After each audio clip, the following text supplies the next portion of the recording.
Welcome to another edition of Scripture Matters. My name is Richard Swartz. Abortion has claimed 10 times as many lives as the Holocaust.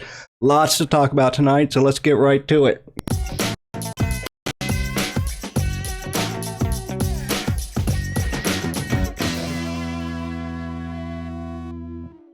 Joining us from Cross Encounters Ministries is Tony Miano. He is a retired 20-year veteran of the Los Angeles County Sheriff's Department. He's worked with Ray Comfort at Living Waters as director of the Ambassadors Alliance.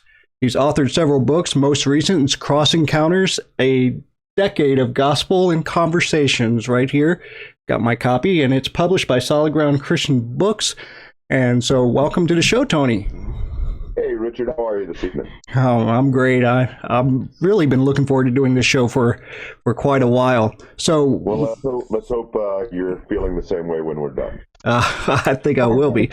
I don't know if I'm going to want this show to end because I know it's just going to be so full of some edifying discussion.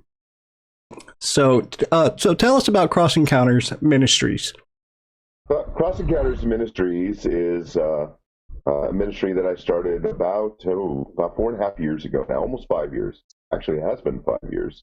After spending 4.5 years with Living Waters, that time of ministry drew to a close and started Cross Encounters Ministries, which is basically my street evangelism ministry. I focus on open-air preaching, tract distribution, crosswalking, abortion clinic ministry, and any other way I can think of to communicate Christ to the masses. Okay. And it's important to say that it is a ministry of my local church, Grace Fellowship Church of Davenport, Iowa. Okay, so this is not a Lone Ranger project. This is something that you have the support of the church to do. Right. Yeah, I am under the authority, accountability, leadership of my elders. Okay, that's great. So what are some of the other, you were in law enforcement. What kind of ministry work did you do there? Well, I was in, as you had mentioned, I was with the LA County Sheriff's Department for 20 years. The last 8 years of my time with the department, in addition to serving as a reserve deputy by that time, I also served as a chaplain to the deputies for the department. And so I did a great deal of counseling. I was the on-scene chaplain for 10 line-of-duty deaths, officiated weddings, officiated memorials, and provided whatever spiritual care and support I could to the troops. Wow. I bet you have a lot of stories there. We got some, okay. So you were recently in Charlottesville. Yeah. My elders sent me out to Charlottesville about a week after the unrest that took place there, which resulted in a terrorist act. Where a white supremacist intentionally drove his car into a crowd of counter-protesters, killing one woman and injuring, I think, a couple of dozen others. And having seen the constant news feed and posts on Twitter about what had happened, seeing the videos over and over again, early the following week, I felt compelled to go out there and try to minister the gospel. So I texted my elders and I said, hey, I think I ought to go to Charlottesville and preach the gospel. Am I crazy? That's what I asked them. Right. And the response was, no, let's sit down and have lunch. And so that was Tuesday. By Wednesday morning, Donnie Johnson, another brother at our church, and I were on the road to Charlottesville. Bobby McCreary, very faithful open-air preacher, came up from Athens, Georgia, and we were also met there by a few folks from Virginia and a brother from West Virginia. And so we ultimately had a team of about 7 of us all together by the second day, and we spent 2 days, 10 hours a day, in the mall about 100 feet away from where the terrorist act took place. There was now a makeshift memorial there. And we spent 10 hours a day, 2 days, preaching the gospel, distributing tracts, and engaging people in conversation. Before you actually got there, you had a picture of what to expect. When you actually got there, how did the actual experience of reality mesh with what you were expecting? Yeah, well, as in, something I learned from my days with the sheriff's department, you always expect the worst. You train for the worst. You prepare for the worst. Right. And if the worst doesn't happen, you rejoice. And so, we weren't sure what to expect or how we were going to be received. We knew that Charlottesville was a college town. University of Virginia is in Charlottesville. We knew that Charlottesville is an upper social economic community, a small community, a very liberal community, and we didn't know how many, if any, of either the white supremacists or the Antifa folks on the opposite side, those who were in town causing all the problems on both sides. We weren't sure how many of the people were still there, so we didn't really know what to expect, but we prepared for the worst. What we experienced when we got there, and I ought to back up a second, but Donnie, Bobby, and I spent some time in prayer Thursday morning, our first full day there, trying to decide how we were going to approach this. And we decided that in our preaching, we were going to preach as if we were officiating a memorial service for someone we had never met. Mm-hmm. So we weren't going to compromise on the message at all, but we wanted to make sure our tone, our tenor, our sympathy, our empathy was that of trying to help people through their grief during a memorial service, while at the same time pointing them to Christ. And by God's grace, that proved to be the right decision, because when we actually got into the downtown area, there was just a somberness, a sobriety, a grieving among the people that were walking about in this open mall that was palpable. Some people looked dazed, some people looked sorrowful, and so what we ended up experiencing there, while we did experience some heckling, and the worst of it seemed to be from professing Christians. No surprise there. But so the heckling was not necessarily racist, or that you weren't getting that. The heckling you were getting was just okay. There was one man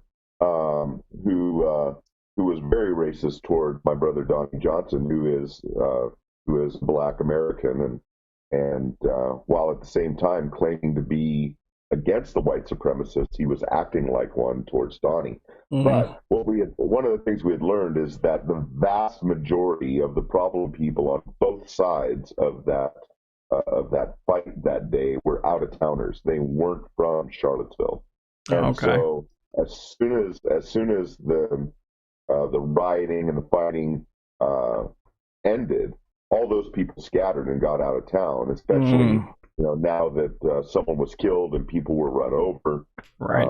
Everybody who wasn't from Charlottesville left Charlottesville. And so it left the residents of Charlottesville there dealing with this tragedy that had happened in their town, and feeling almost like, some of the people, it seemed like, as they were talking about it, they were describing things as if they were the victim of a home invasion robbery, where these groups came in, ransacked their home, committed violence in their home, and then left their home.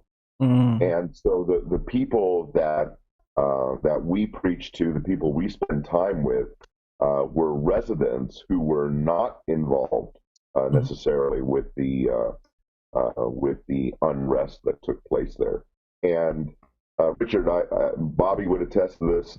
Donnie would, Jason, Fire, Jessica, Chris, all of us on the team would probably agree that unlike anywhere else I've ever preached, and as you know, I've preached in a lot of different places over the last 13, 14 years, the preaching of the gospel was never met with so much positive response as it was those 2 days in Charlottesville, Virginia.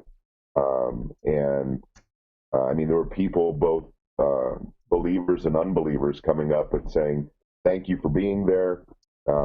Thank you for bringing a positive message, which is not something you typically hear about a law and gospel presentation.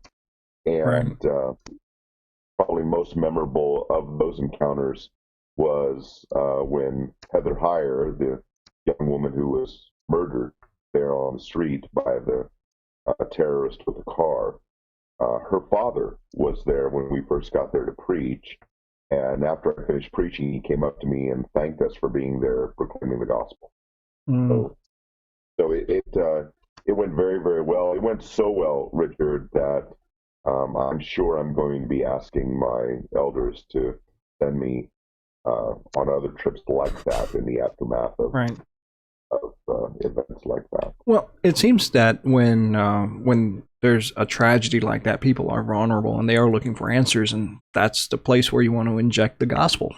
So right, yeah, exactly right. When whether they're personally impacted, and again, many of the people we talked to in Charlottesville, even though they weren't directly a victim of what had happened, they very much were presenting themselves as victims. They felt as though they had been victimized, being a member of that community. And, whether something like that impacts you directly or from afar, a tragic event like that often causes people to consider their own mortality. What if that had been me? What if I had been on that street? What if he hit me with the car? Could that happen to me? Right. And so it is a very good time to talk to people about spiritual things and about the reality of death and standing before God to face his judgment and the hope of the gospel of being reconciled to that God through faith in Jesus Christ. Wow. It sounds like things went really well there. We're going to shift gears here. We're going to go into the topic of the show tonight, and that is abortion ministry. And how many years have you been working in this ministry specifically? A little over 5 years, right around 5 years. Okay. I've been involved in abortuary ministry. Okay. And how did you recognize the need for this ministry? Well, at the time, I was serving with Great Comfort at Living Waters, and the ministry had produced a short film called 180. And the film focused on the question of abortion, with Ray Comfort going on to college campuses and other places and asking people about their thoughts on abortion. And he would use the reality and some of the particulars of the Jewish Holocaust of World War II and compared that to the Holocaust that is abortion here in the United States around the world. And as Ray did that and communicated the law and the gospel to them, he saw people before his eyes change their mind and going from pro-abortion to pro-life. And so my role in that was not a production role in any way, but I handled all the emails that came into the ministry regarding that particular movie. And there were a number of occasions where I read emails of young women who said, I saw the film and decided to not abort my baby, decided to allow my baby to live. And there were a couple of times, I think even once on the box, at least she was there. I don't know if we put her on the show, but she was in the studio, of a young girl who allowed her baby to live. And after her baby was born, she brought her baby to the ministry to introduce us to her child. And so, so that certainly brought the abortion issue more to the forefront of my mind than it ever had been before. I mean, my wife and I had done Walks for Life, and we supported our local crisis pregnancy center. But my involvement prior to 180 was nothing more than that. And then as I'm sitting there in my office at Living Waters one day, I decided to look online to see if there were any abortion clinics close to Living Waters headquarters. And I found one only a couple of miles away. And so I decided to go out there all by myself and stand there with some gospel tracts and try to talk to people and And then I searched for one close to my home. I lived about 50 miles away from the ministry headquarters, and there was one about 13 miles from my home. And I started going out there every week about 5 years ago. It was several months before the Lord brought another person to help me, to stand with me, who is now leading that ministry in Southern California. So it's been about 5 years, and that's how I got involved. Wow. So that you've come a long way since then. You've also appeared in other productions. Babies Are Murdered Here. And, right. Yeah, my friends John Speed, Marcus Pittman produced that film, which the Lord has used in some extraordinary ways. And I had the opportunity to participate in that, and we pulled together about 40 to 50 people outside of the obituary, where there was usually only one or two of us one day. And so it was an honor to participate in that project. Okay. So what are some of the challenges? I mean, we're talking to people who have never seen abortion ministry before. What are some of the challenges going in? What are some of the challenges facing the abortion ministry? Well, one of the challenges is the misconceptions that the body of Christ has toward sidewalk ministry. There is a disconnect in that, and I'm speaking globally, but there are many, many churches like my own, that are actively engaged in being out there outside of abortion clinics and ministering the gospel. There are other churches who may not be outside of abortion clinics, but their people are part of crisis pregnancy center, or they're supporting that kind of work, or they have ministry to post-abortive women or something like that. There are many different ways to be actively biblically involved in abortuary ministry. But most Christians have in their mind, when thinking of abortion ministry, the construct of a crisis pregnancy center where women and men are coming in voluntarily. They're coming there because they want counsel, they want an ultrasound, they want information, and they're willing to sit down with you in a quiet office for a half hour, 45 minutes, or an hour, and maybe even come back multiple times because they, again, want that information. They're not sure what they should do. And so it is a far more sanitary and sedate kind of interaction with people who are contemplating abortion. That is not the case when you have 10 to 20 seconds from a time a young woman gets out of her car and walks into the door of the abortuary, having already determined in her mind to murder her child. Okay. And so that immediately changes the level of intensity. Right. You're not there in those first critical moments. You're not there doing counseling. You're imparting biblical truth and trying to say something that will get that woman to stop before she goes into the abortuary and come and talk to you.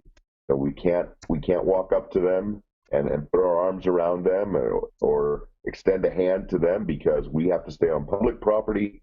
Most of these abortuaries are on private property, and we'll be arrested, right, if we go on to private property. So there are a lot of limitations of space and time. The level of urgency is much more intense.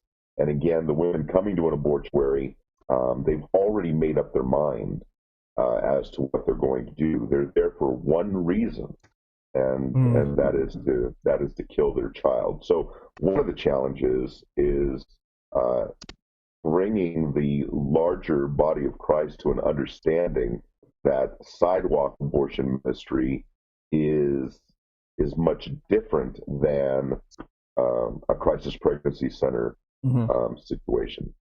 Okay, so another challenge, of course, and I've already mentioned some of those, is is just how little time you have to Right. communicate truth to someone. How difficult it is to get someone to even take a piece of literature from you, because again, they don't want you.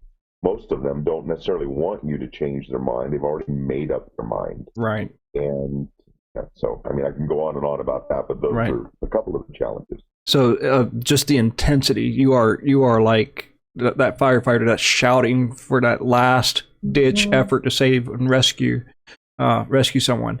So Yeah, and it's very much what we see in Jude, literally trying to snatch people out of the fire. right, right. So those are the challenges that you get from the world. What about challenges from people who are professing Christians in the abortion ministry? Well, there are different philosophies of ministry when it comes to abortuary ministry. And you mentioned professing Christians, so I would include Roman Catholics in the category of professing Christians. Right. Um, they their presence there is a deterrent. Mm-hmm. Okay, Planned Parenthood has publicly said that one person standing outside of an abortuary with a sign affects the bottom line.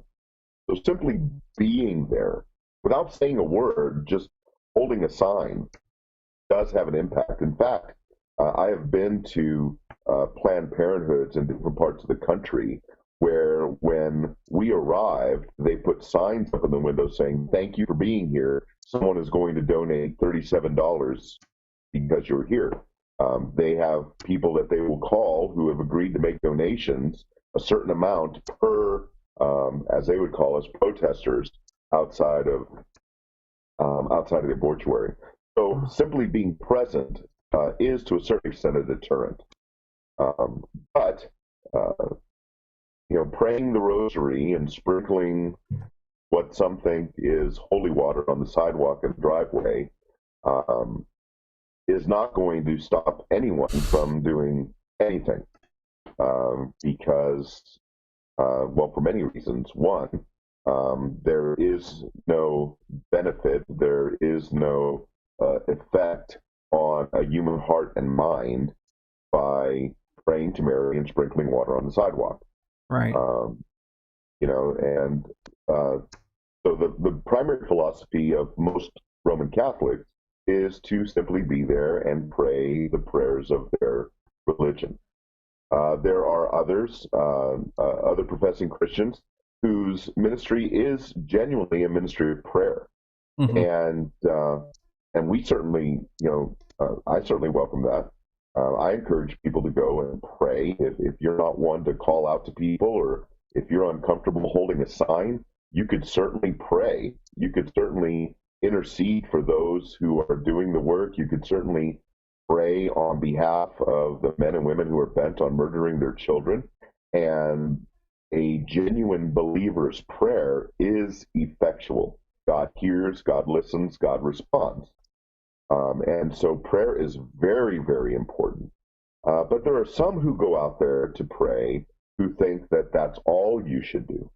You Right. shouldn't have any contact, shouldn't make any contact. You should simply pray. There are others, and these are probably the most frustrating. There are those who want to stand outside of abortuaries and treat women as if they're victims. That's actually where I'm going next. Paint us a picture of the women that are actually going in there to murder their baby. Okay. Well, what I have learned over 5 years of pretty regular and sometimes frequent abortuary ministry is that women do not have abortions because they have no other choice or no other option. Women have abortions because they have no other desire. Okay, when I hear a woman say I'm having an abortion because I want to be able to wear my bikini this summer, when a woman comes in visibly showing and laughing and dancing and acting as if she's pounding a knife into her stomach, when a woman dances in the parking lot saying, "Maybe I'll kill Jesus today," when a woman comes in boasting about how it's her fifth or sixth abortion, when women come in readily admitting that they have 2 or 3 children and they simply don't want a fourth. When husband and wife come in to murder twins because they don't want to raise 2 babies at the same time, so they decide to kill them both. On top of that, when at least my church, we try to offer every woman that walks up to that abortuary financial help, housing, protection, if literal physical protection, if they're being coerced or forced to do this by anybody, man, family member, whatever.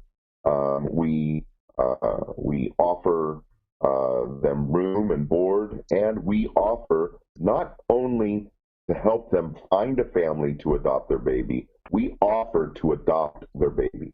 Mm-hmm. We carry signs out there that say, "We will adopt your child." Mm-hmm. And so when you give a woman every conceivable offer of help and they go in and murder their baby anyway, it's not because they had no other choice. And it's not because they had no other option. It's because they had no other desire but to end the life of their child. Okay. So what if you're just bringing someone? You're not actually involved. You're just providing the transportation. You're just, son or your daughter or your friend or whatever. They're just there to help. What do you say to those people? Well, first I want to mention a group of people. It's very, very rare, but it does happen. Women who murder their children also lie about murdering their children. And so over the years, I've talked to a number of people, men and women, who brought a woman to the abortuary because the woman said that they're going in to get birth control, or they're going in to get a checkup, or they're going in to get a pap smear, or they just have a doctor's appointment, and having no idea whatsoever that the woman was there to murder her child. There have been a number of occasions where the people were so upset by that they literally went inside the abortuary and tried to bring the woman out. A few times successful, most of the times not. So there is a small percentage of people who drive women to abortuaries having no idea what they're about to do. That's a reality. Most, however, do so knowingly, wittingly, voluntarily. And to them, and oftentimes they say, "Look, I'm just giving her a ride. Someone was going to give her a ride. I just want to make sure she got here safely." I said to them, "Look, that's no different than your friend coming to you and saying, 'Hey, I'm going to go downtown and rob the 7-Eleven, and I'm probably going to kill the clerk, but I don't have a way to get there. Can you drive me?'" Mm-hmm. And you say to him, "Sure, I want to make sure you're safe while you're going there to commit that robbery and murder." Mm. And I let them know, too, that, look, when your car gets pulled over leaving the 7-Eleven, you think it's just going to be your friend who goes to prison? No, you're going to prison for driving the car. Right. And so when you die and stand before God, you're going to be held accountable as if you directly committed that murder because you supported that act. You participated in that murder by driving the car. Well, Chuck Ward just commented in the chat room, they are complicit to the crime of murder. And I think that's exactly how God sees it. Even if you advise someone, even if you don't even drive them there or even do anything, just giving them the counsel to consider abortion, I think Romans 1:32 is right on point. In fact, I will read that. Give me just a second to flip there. I want to make sure I quote it in its entirety. I'm going to bring it up on the screen. Where are we going? Romans 1, and in fact, if you want, brother, if you want to start from verse 28, I'll read through the end of the chapter, 28 to 32. Okay, I got it up. Ready when you are. And I'm reading out of the ESV in case your translation's different. "And since they did not see fit to acknowledge God, God gave them up to a debased mind to do what ought not to be done. They were filled with all manner of unrighteousness, evil, covetousness, malice. They are full of envy, murder, strife, deceit, maliciousness. They are gossips, slanderers, haters of God, insolent, haughty, boastful, inventors of evil, disobedient to parents, foolish, faithless, heartless, ruthless. And then verse 32, though they know God's righteous decree that those who practice such things deserve to die, they not only do them, but give approval to those who practice them. So by giving approval to that woman in any way whatsoever, whether it's your counsel or giving that woman a ride or donating money to Planned Parenthood or whatever it might be, by giving approval, you are no different in God's eyes than the one who is actually practicing that thing. Wow. That's some heavy stuff. I mean, we need to be weighty about what we're telling other people. So let's say we have a Christian out there that's never been involved in abortion ministry. How does that person, what steps do they take? How do they get started? Well, first of all, you want to get a hold of some good resources. And I emphasize this because there are groups and organizations out there who, quite frankly, are not doing abortion ministry the right way, in all kinds of different aspects. You want to make sure you get a hold of good material from respected people who have been out there for some time doing it, and I can make some suggestions if you'd like. Patty Smith, Patte Smith. You can Google her name and find her blog, her website, and she has a lot of wonderful free resources on her website. A lot of great articles about abortion and abortion ministry. Patty's been at it for more than 30 years, Wow. along with Scott. And Patty's also produced some very good abortion-related gospel tracts that I think would be helpful to you. Another person to watch, to look for, is a man named John Barros, Barros, out of Orlando, Florida. He is a member of R.C. Sproul's church and is sent out by that church to do this ministry. He is outside 5 to 6 days a week, at least 8 hours a day, outside of one of the busiest murder mills in the country, a place where from time to time they offer free abortions, and 70 to 100 women will line up outside waiting to kill their baby for free. John is a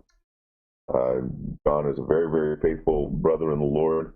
I believe he was featured in Babies Are Murdered Here. I'm not sure. Yeah, I think he was too. He was.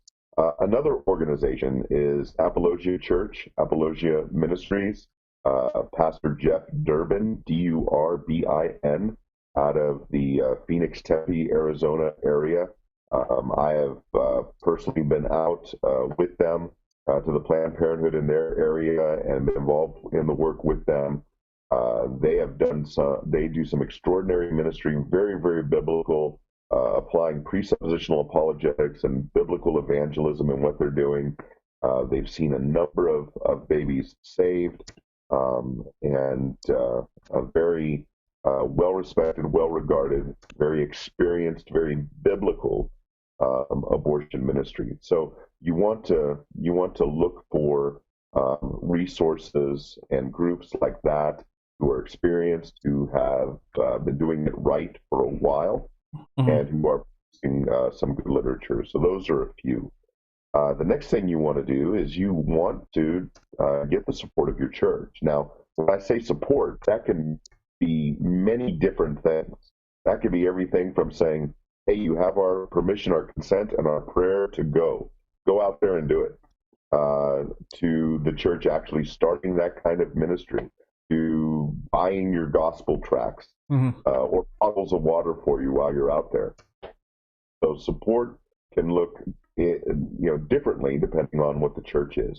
But you have that kind of spiritual accountability and oversight in an abortuary ministry. Let me assure you that you will likely never minister to the gospel in a darker place than outside of an abortuary. The spiritual warfare is palpable in that place.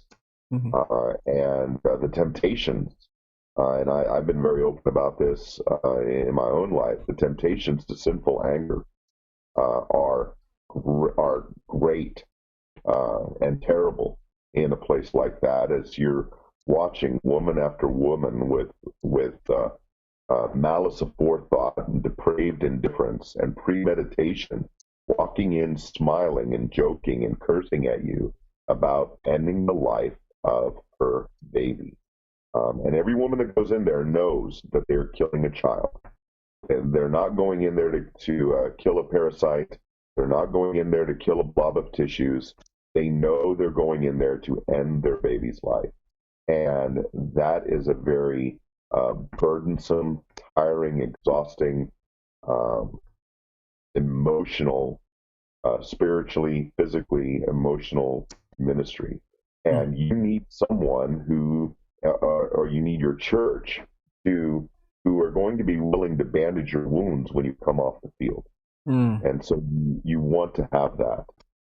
If you can have anyone else go with you, if you can avoid going alone, I highly recommend that.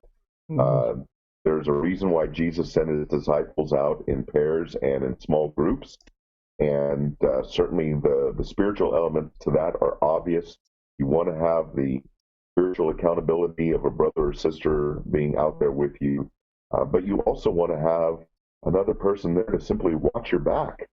These people who are coming in to murder their children already have murder on their heart. If they're going to think twice about murdering their baby, they're not going to think twice about hurting you. Right. I've experienced a number of physical assaults outside of abortuaries. It's real. It happens, and so you want to try to have at least one or more people go out there with you if you can. So good resources. You want to avail yourself of good material. You want to make sure to have good, solid, biblical, gospel-laden material in your hands to put into the hands of the folks who are willing to take it, not only for those who are going into the abortuary, but for pedestrians coming up and down the street. When I first started ministering outside of the abortuary in my area in Southern California, before I moved out here to Iowa, I had a number of people come by and say, "Why are you out here? Why are you standing here with these signs? There's an abortion clinic on the second floor." "No, there's not. It's been here for 30 years. No, I've lived here for 30 years. Well, ma'am, sir, I'm telling you, on the second floor, Suite 200 is the Family Planning and Associates abortion clinic, and they're murdering children today in your neighborhood." Wow. And so you want to have gospel material put into the hands of those passing by who have nothing whatsoever to do with the abortion clinic. Wow. So there's also just the ignorance. They're just not aware that they have. Right. So. Right. And that's not unusual, especially with some of these independent places. Now, when Planned Parenthood puts their shingle on a building, most of people in the United States know what Planned Parenthood does. But you see something like Family Planning Associates or Women's Health Care Center or something like that, you may not necessarily think of it as an abortuary. And the one that I ministered outside of was one of more than 20 businesses in an office building.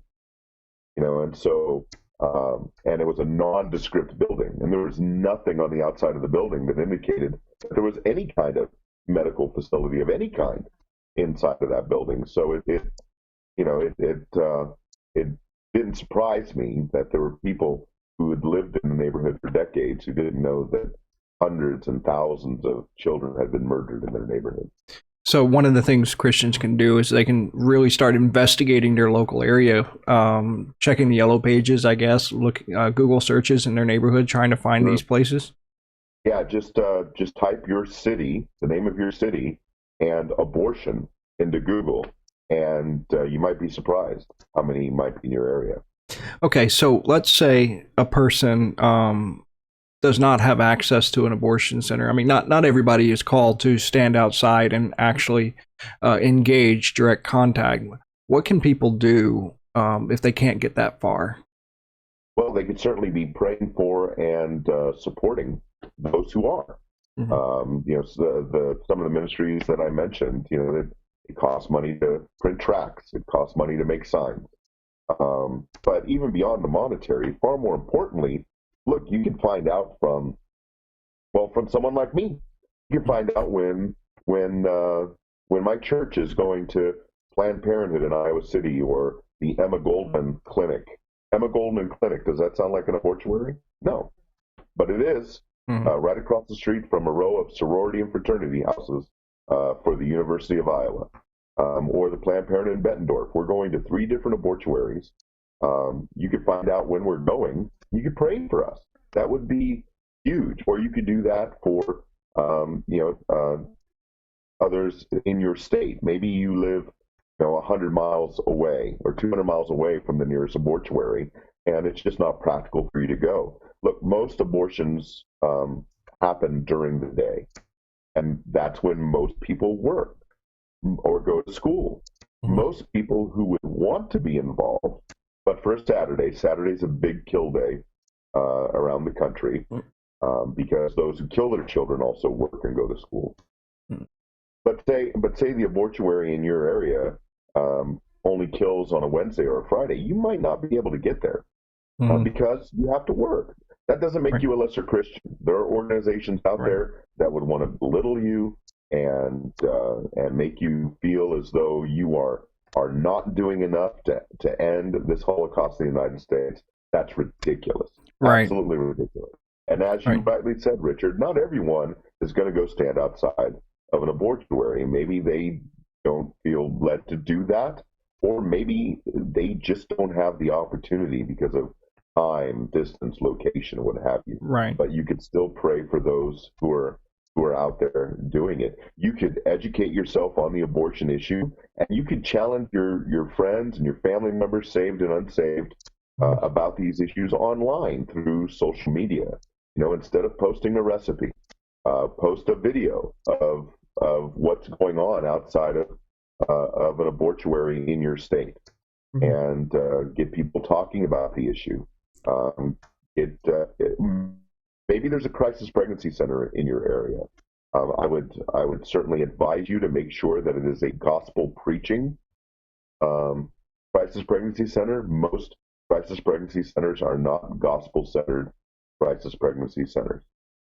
So I would not give any money to anything calling itself a ministry that does not have the gospel at its focus. But let's say there is a crisis pregnancy center in your neighborhood, and maybe you can volunteer there. You could bring supplies. Most crisis pregnancy centers offer free clothing and baby food and diapers and things of that nature. Maybe you can donate some of those supplies. Most crisis pregnancy centers are small operations that might have 1 or 2 paid staff members, and everybody else are volunteers. You could certainly help. You can certainly help in that way. So there's much you can do other than standing outside of an abortuary. Wow. Well, thank you so much. I think we're just about out of time. I thank you so much for joining us tonight and sharing some of your experiences over in Charlottesville and definitely outside the abortion center. We hope to have you back. Well, I hope to be back. And Richard, I really appreciate you taking the time to talk about this very important issue. And I hope many will watch. And, Richard, there's no reason, right, while we've made it very clear that you're not a lesser Christian if you're not standing outside of an abortuary. Let me reiterate that. You are not a lesser Christian if you are not standing outside of an abortuary.